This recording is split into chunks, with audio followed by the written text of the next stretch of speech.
नमस्कार।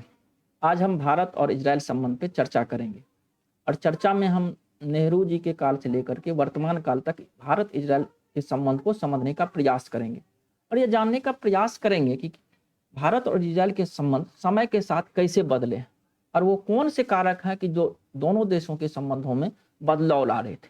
भले ही ये 2 देशों के बीच का संबंध हो, लेकिन इन दोनों देशों के बीच के संबंध को प्रभावित करने वाले कई और कारक थे। इसीलिए हम उन कारकों पे भी चर्चा करेंगे।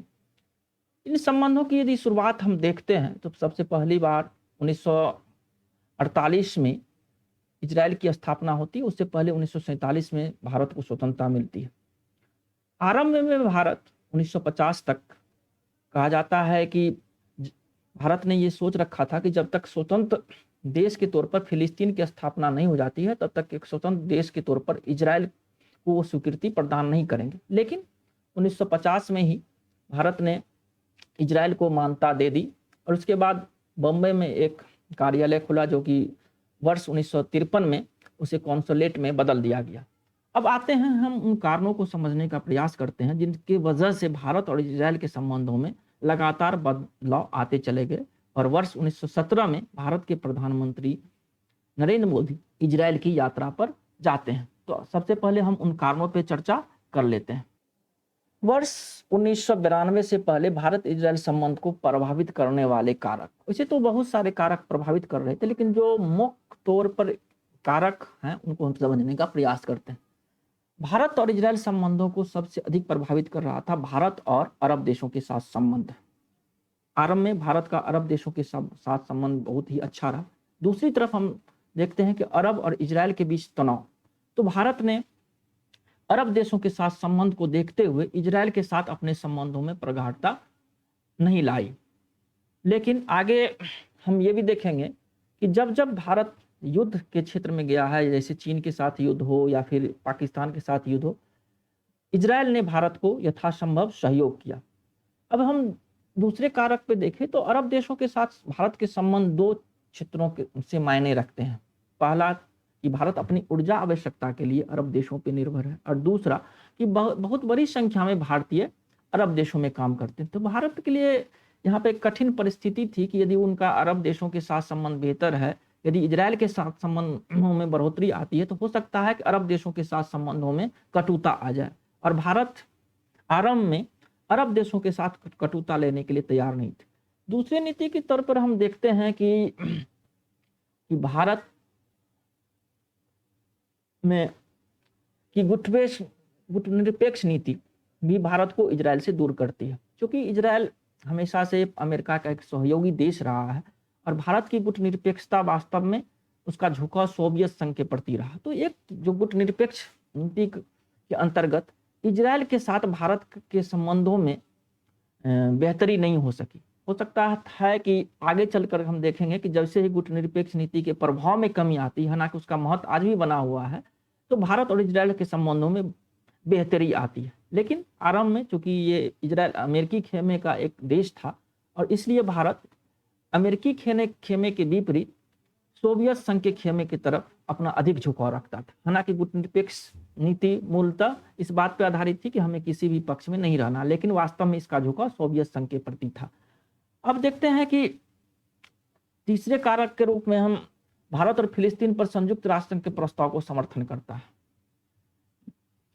भारत ने हमेशा से फिलिस्तीन एक स्वतंत्र देश के रूप में स्थापित हो, इस बात का समर्थन करता रहा है। संयुक्त राष्ट्र संघ में जो प्रस्ताव है, इस प्रस्ताव के पक्ष में भी भारत ने हमेशा से मतदान किया और यहाँ पर उनके इजराइल के साथ मतभेद उभर करके सामने आते हैं। और दूसरा सबसे चौथा कारण के रूप में लेते हैं कि भारत की आंतरिक राजनीति की मजबूरी थी, क्योंकि हम बहुत बड़ी संख्या में मुस्लिम आबादी रहती थी, तो उनका सेंटीमेंट फिलिस्तीन के साथ जुड़ा हुआ था। तो भारत के सरकार को लगता था कि यदि हम एक ऐसे परिस्थिति में इजराइल के साथ संबंधों को बेहतर करें जब तक कि फिलिस्तीनी राज्य की स्थापना नहीं हो जाती है, तो एक मुश्किल समस्या आएगी। लेकिन आगे चलकर हम देखते हैं कि भारत और इजराइल के संबंधों में बदलाव भी आते हैं।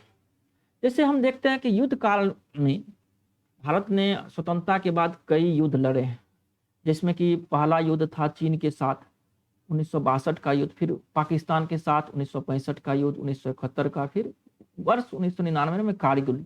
इन तीनों युद्धों में इजराइल ने भारत का हर संभव सहायता की। रक्षा उपकरणों से लेकर तकनीकी या फिर कहा जाता है कि सामरिक क्षेत्र की जितनी भी सुविधाएं हो सकती थी उन्हें प्रदान किया।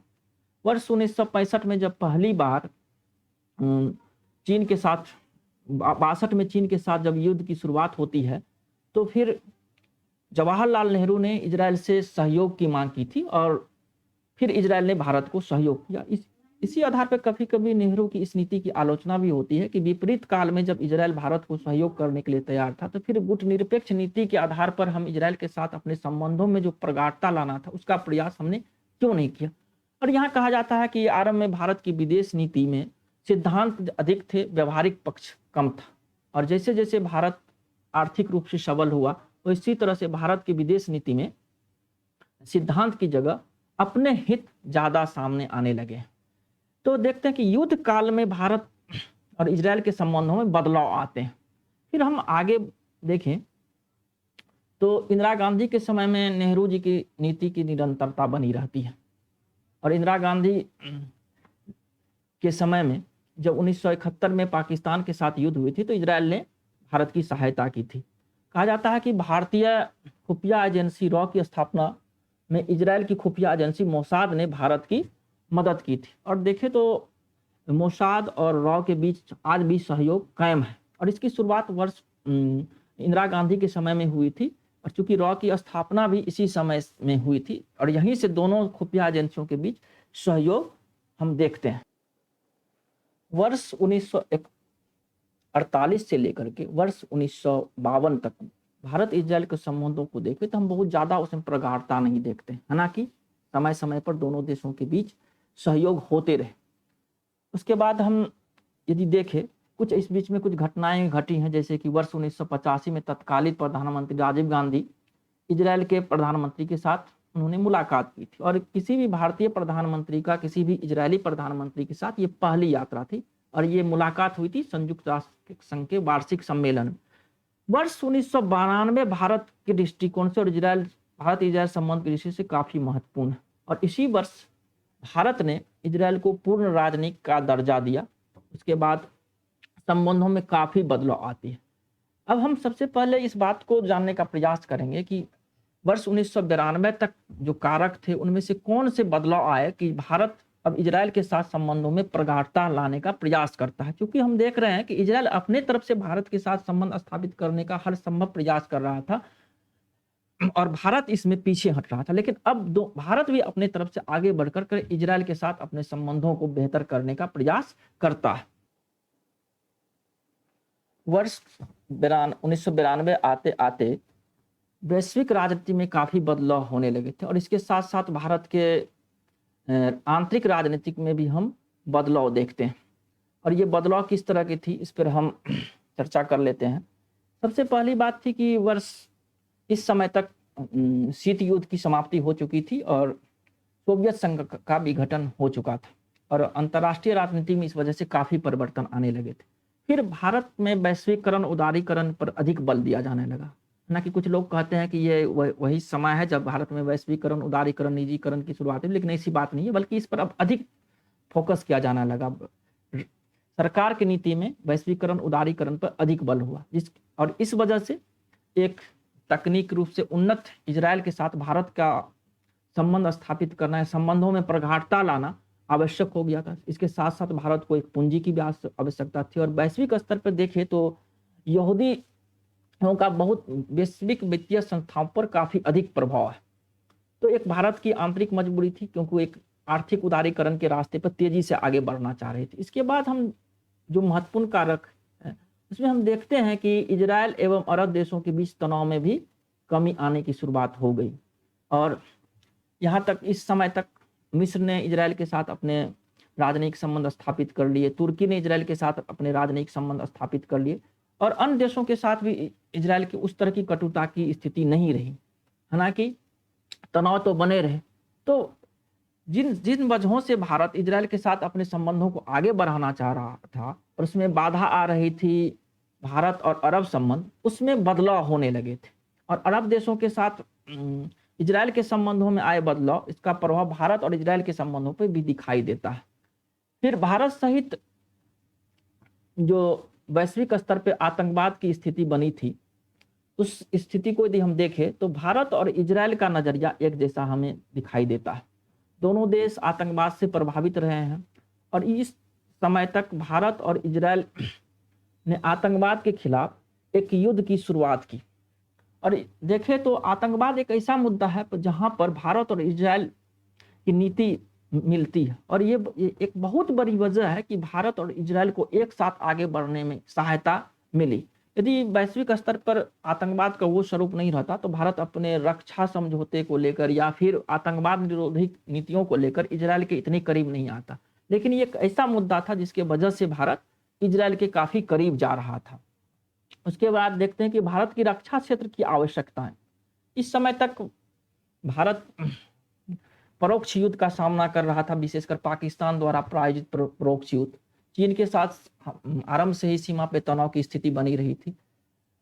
हम देखते हैं कि सोवियत संघ के विघटन के बाद भारत को जो सोवियत संघ से हथियार की आपूर्ति हो रही थी उसमें तकनीक का आधुनिकीकरण नहीं हो पा रहा है। तो भारत ने आधुनिक हथियारों के लिए इजराइल की तरफ रुख किया, और चूंकि भारत की रक्षा आवश्यकताएं ऐसी थी जिसे इजराइल पूरा कर सकती थी, तो एक वजह के रूप में ये भी था जिसकी वजह से इजराइल और भारत के संबंधों में बदलाव आ रहे थे। इसके बाद देखते हैं कि इजराइल तकनीकी तौर पर काफी दक्ष देश है और उसकी तकनीकी दक्षता का लाभ भारत को मिल सकता है। दूसरी तरफ देखें तो इजराइल एक जनसंख्या के आधार पर उसकी अधिकतम आबादी कही जा रही है कि 90 लाख के आसपास होगी, जबकि उसका तकनीक और उत्पादन बहुत बृहद है। तो भारत उसके लिए एक बहुत बड़ा बाजार हो सकता है, और यही वजह था कि दोनों देश अपने अपने लाभ को देखते हुए करीब आ रहे थे और अपने संबंधों को प्रगाढ़ कर रहे थे। दोनों देशों के बीच संबंधों में आने वाली प्रगाढ़ता का असर या बेहतर होते संबंधों का असर हम देखते हैं कि अब राजनीतिक क्षेत्र में भी दिखाई देने लगा था, और वर्ष 1992 के बाद लगातार दोनों देशों के बीच राजनीतिक यात्रा में हम वृद्धि देखते हैं। वर्ष 1997 में इजराइल के पहले राष्ट्रपति ने भारत की यात्रा की थी। उसके बाद वर्ष 2003 में प्रधानमंत्री एरियन सोरेन ने भारत की यात्रा की थी, और इस यात्रा के दौरान दोनों देशों में सहयोग बढ़ाने पर फैसला हुआ, विशेष करके रक्षा और कृषि क्षेत्र में। फिर वर्ष 2006 में भारत के कैबिनेट मंत्री ने इजराइल का दौरा किया था, और ये आगे चलकर हम देखते हैं कि लगातार भारत के केंद्रीय मंत्रियों का दौरा इजराइल होता है और इजराइल के भी मंत्रियों का दौरा भारत होता है, और हर दौरे में भारत के और इजराइल के बीच संबंध को बेहतर करने की बात कही जाती है। उन क्षेत्रों की तलाश की जाती है जहां दोनों देश एक दूसरे के सहयोग कर सके। विशेषकर जब इजराइल के साथ सहयोग की बात आती है तो हम देखते हैं कि नवोन्मेषण, कृषि, रक्षा और तकनीक हस्तांतरण, ये एक ऐसे क्षेत्र है जहां पर भारत और इजराइल के बीच आगे चल करके देखते हैं कि काफी ज्यादा सहयोग बढ़ी है। उसके बाद देखते हैं कि वर्ष 1918 में इजराइल के प्रधानमंत्री बेंजामिन नेतन्याहू, जो कि अभी वर्तमान में वहाँ के प्रधानमंत्री हैं, भारत की यात्रा पर, और इस यात्रा के दौरान भारत और इजराइल के बीच कई समझौते हुए जिस पर हम आगे चर्चा करेंगे। इजराइल के प्रधानमंत्री की भारत यात्रा से पहले वर्ष 2017 में प्रधानमंत्री नरेंद्र मोदी इजराइल के दौरा पर गए थे, और इस दौरा के बीच दोनों देशों के बीच संबंधों में अधिक मधुरता लाने का, विशेषकर रक्षा क्षेत्र और कृषि क्षेत्र में बेहतर सहयोग बढ़ाने का फैसला लिया गया। और इसके बाद फिर नेतन्याहू की भारत यात्रा के दौरे तय होते हैं, और हम देखेंगे कि भारत के प्रधानमंत्री का ये पहला दौरा था, या किसी भी भारतीय प्रधानमंत्री का यह इजराइल का पहला दौरा था। और इस दौरे में कोई यदि इजराइल की तरफ से जो टिप्पणियां की गई, ये बताया गया कि इस तरह के दौरे से दोनों देशों के बीच संबंधों में जितनी मधुरता आ सकती थी उसे लाने का प्रयास किया गया। कहा जाता है कि यह युग भारत और इजराइल के बीच सबसे मधुर संबंधों का दौर है। प्रधानमंत्री के तौर पर नरेंद्र मोदी न केवल इजराइल की यात्रा करने वाले भारत के प्रधानमंत्री थे, बल्कि फिलिस्तीनी क्षेत्र की यात्रा करने वाले भी वो भारत के पहले प्रधानमंत्री थे। और वो जब फिलिस्तीन गए थे वो रमाल्ला गए, और फिर वहां पर इजरायली नेताओं के साथ उनकी वार्ता हुई। इस प्रकार देखते हैं कि भारत इजराइल और फिलिस्तीन के बीच संतुलन की स्थिति को कायम करके रखना चाहता था। लेकिन इनमें एक बात जो पिछले अन्य नेताओं से या अन्य प्रधानमंत्रियों से अलग थी, वो ये थी कि जब वो इजराइल जाते हैं तो उस दौरे में वो फिलिस्तीन नहीं जाते हैं, और जब वो फिलिस्तीन जाते हैं तो उस दौरे में वो इजराइल नहीं जाते हैं। कहा जाता है कि ये एक ऐसी नीति है जिसमें कि दो संस्थाओं से अलग अलग स्वतंत्र रूप से वो अपने नीतियों का निर्धारण करते हैं या फिर अपने व्यवहारों का निर्धारण करते हैं। और यही वजह है कि भारत के और इजराइल के संबंधों में जो परिवर्तन आए हैं वो एक स्वतंत्र नीति अलग अलग क्षेत्रों के साथ उसने बहुत बड़ी भूमिका निभाई है, और इसका लाभ दोनों देशों को मिला है। इस प्रकार प्रधानमंत्री नरेंद्र मोदी की इजरायल यात्रा और इजरायल के प्रधानमंत्री नेतन्याहू की भारत यात्रा से दोनों देशों के बीच संबंधों में काफी प्रगाढ़ता आई। लेकिन यहां भी बहुत स्पष्ट है कि भारत ने फिलिस्तीनियों के जो फिलिस्तीनी देश की मांग है उसके पक्ष में हमेशा से खड़ा रहा। ना कि कहा जाता है कि कई ऐसे अवसर आए हैं जबकि भारत ने संयुक्त राष्ट्र संघ में इजरायल के पक्ष में मतदान किया है। लेकिन यदि जब फिलिस्तीन राष्ट्र की बात की देश की बात मांग आती है, फिर यरूशलेम पूर्वी यरूशलेम में फिलिस्तीनियों के अधिकार की बात आती है, तो भारत फिलिस्तीनियों के मांग के साथ खड़ी नजर आती है, और वो नीति हम आज भी कायम देखते हैं। दोनों देशों की यात्रा के प्रधानमंत्रियों की यात्रा के बाद हम देखते हैं कि भारत और इजरायल के बीच कई क्षेत्रों में समझौते हुए हैं।